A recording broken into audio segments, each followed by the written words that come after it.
everyone, this is group 11. Our topic is in-depth interviews. This is our team member. First is me, I'm Zong Ying, and next is Duan Jiayu, Zhang Shuhan, and Zhang Mai. This is our interview. First is introduction, and then is steps how to conduct. Then is advantages and disadvantage, and then is an example in social sciences and conclusion. Okay, first is my part. In-depth interview is a qualitative research method that involves detailed, focused, and open-ended conversation between interviewer and participant. It aims to gather comprehensive information, insights, and perspectives on a specific topic. Typically, these interviews explore the participants' experiences, attitude, beliefs, and behaviors, allowing for a nuanced understanding of the subject matter. The questions in in-depth interview are often open-ended, encouraging participants to express themselves freely and providing researchers with rich, detailed data for analysis.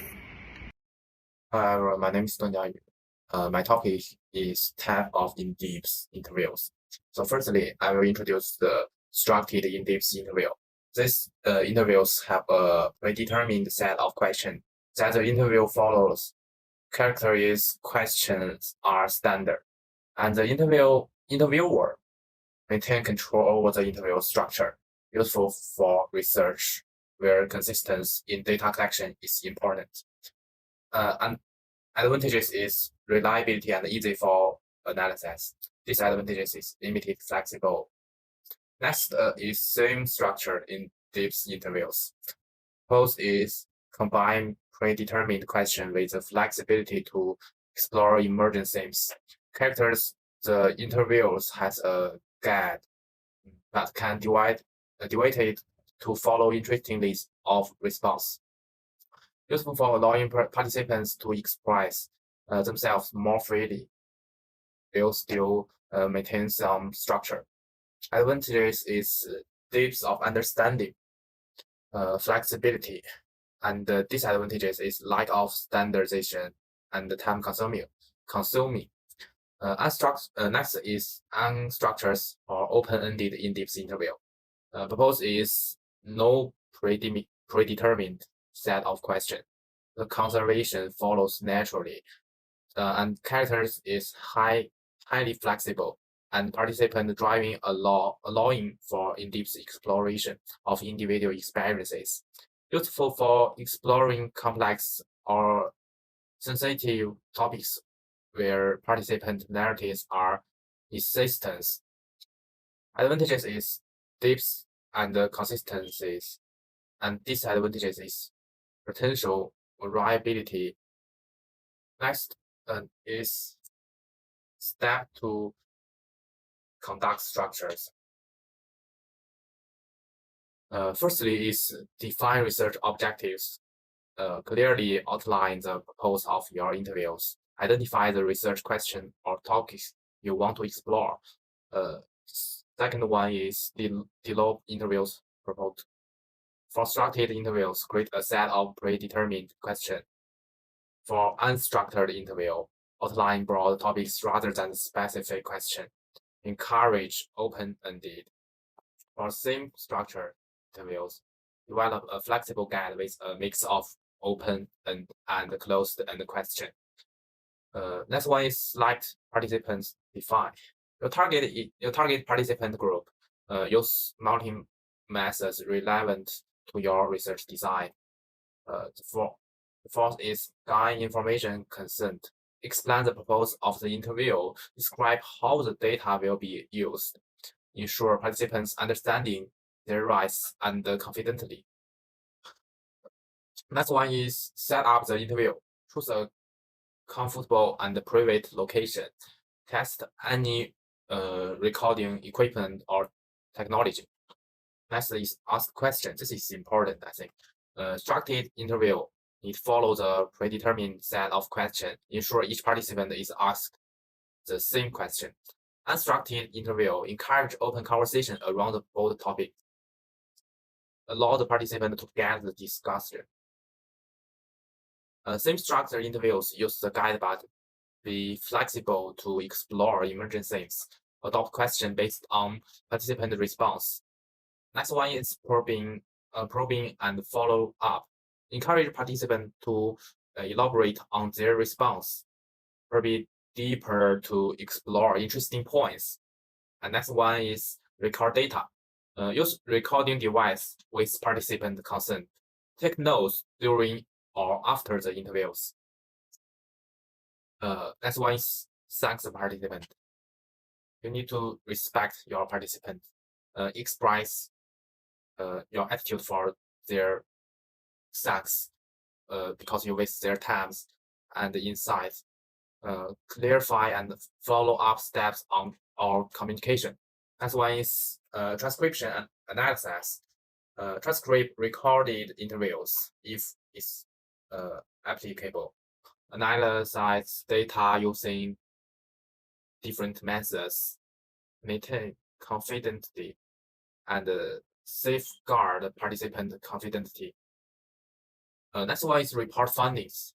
Present finding in a clear and organized manner. Relate result back. You need back to research objectives.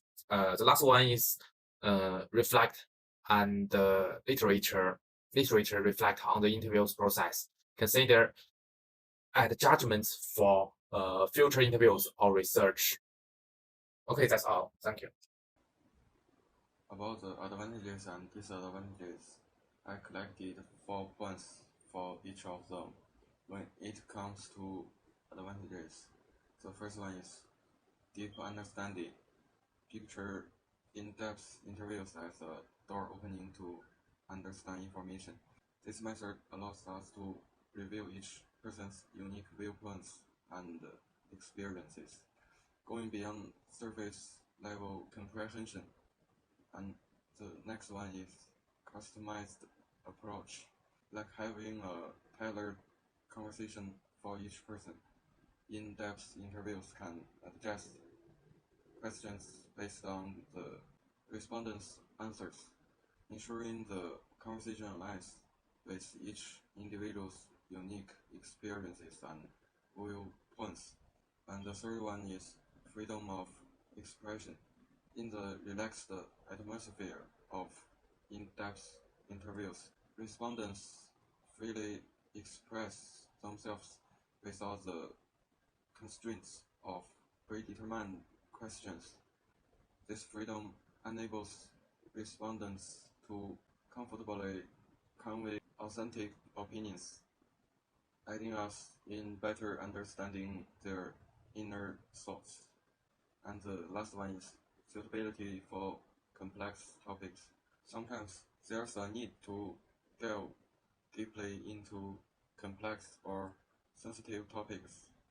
In-depth interviews resemble a deep exploration, allowing for a more profound understanding of respondents' perspectives on these topics, rather than merely sketching the surface.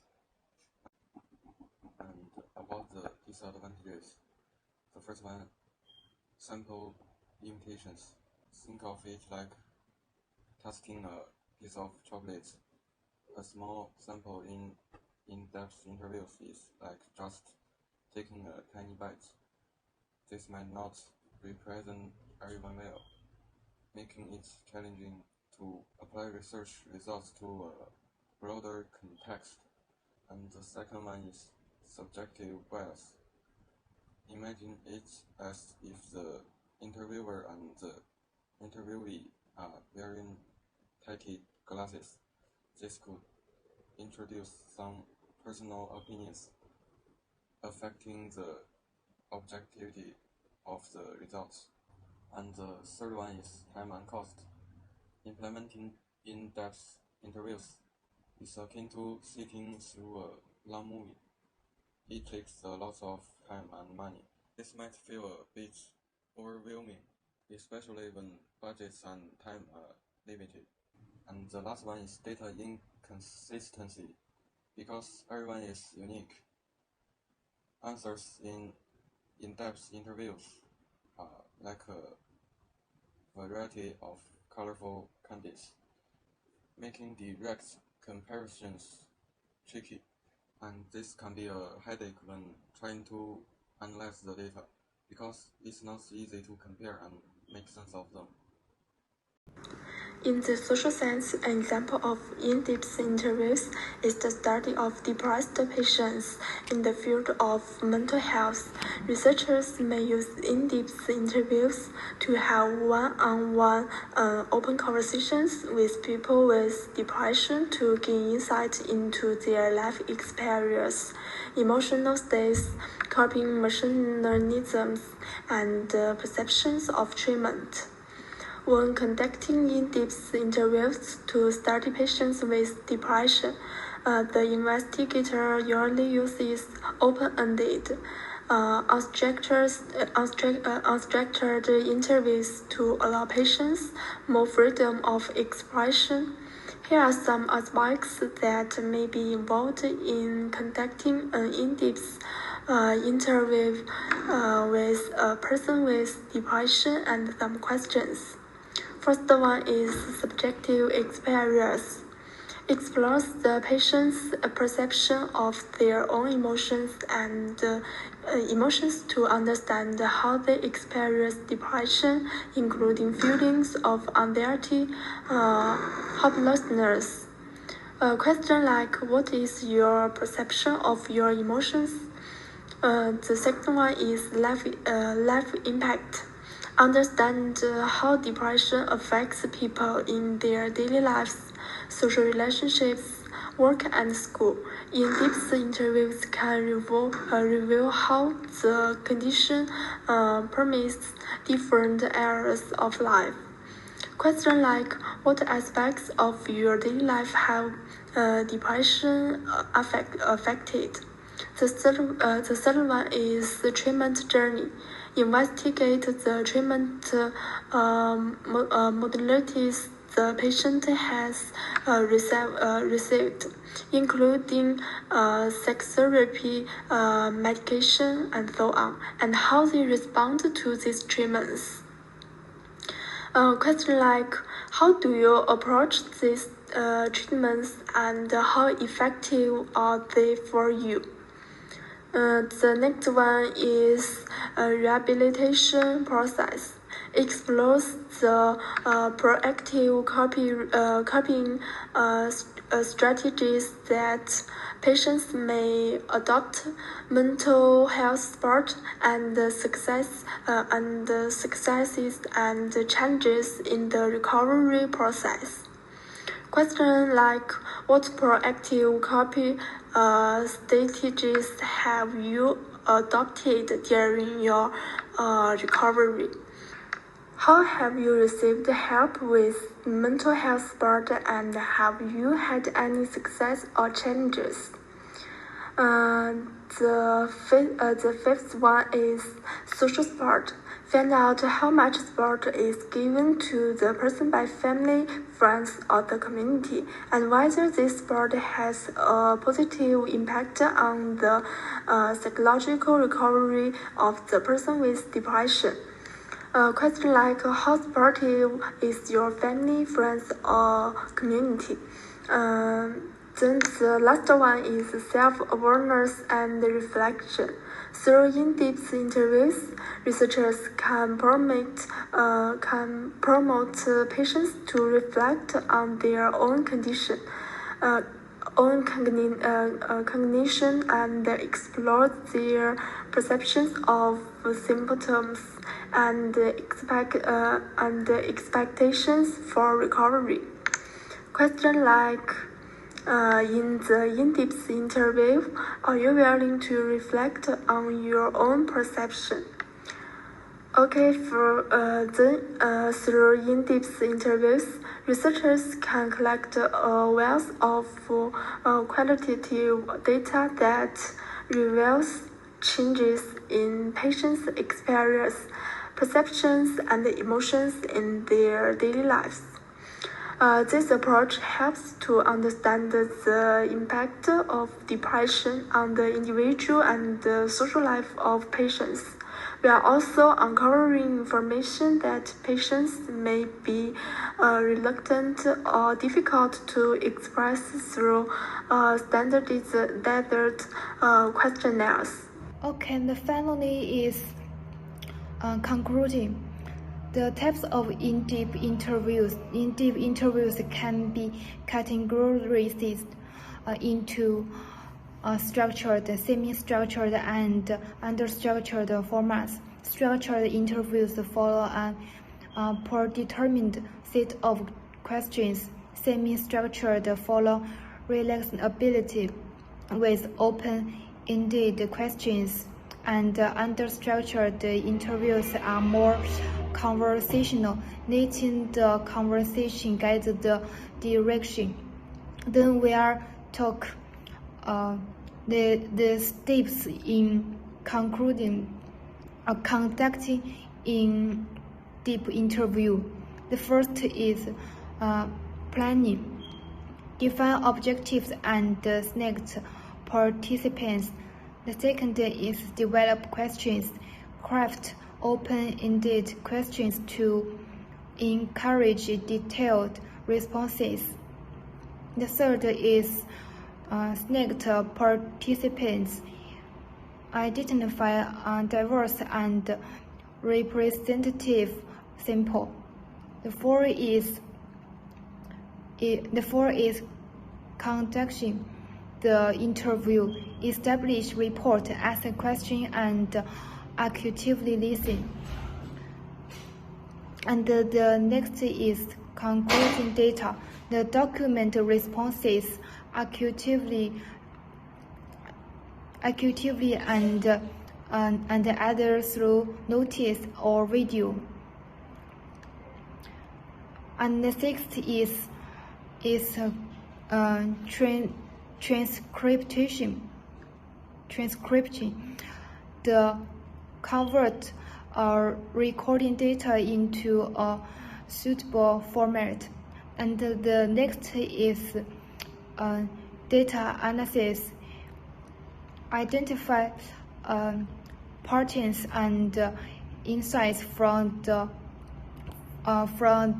gathered information. And then we talk about advantages of in-depth interviews. The first is rich data. Use detailed qualitative information. And the second is flexibility. Allows for adaptation based on participant responses. Next is insight into emotion. Reviews not just what participants say, but how they feel. And the next is personal connection. The established report and encourage open and honest responses.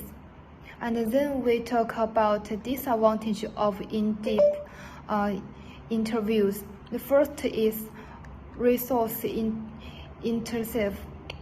Can be time consuming and expensive.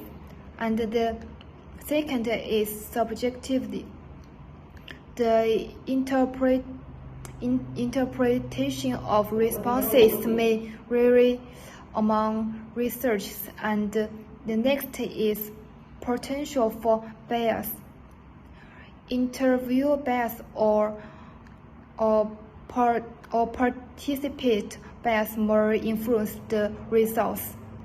And the next is imitate generalizability. finding may not be broadly applicable due to the small sample size. So, summary in deep interviews can mean various forms, involve multiple steps, provide rich insights, but require careful planning and analysis. While they offer deep and understanding, the resource intensive nature and potential of bias should be considered. Okay, that's all our presentation. Thank you for watching.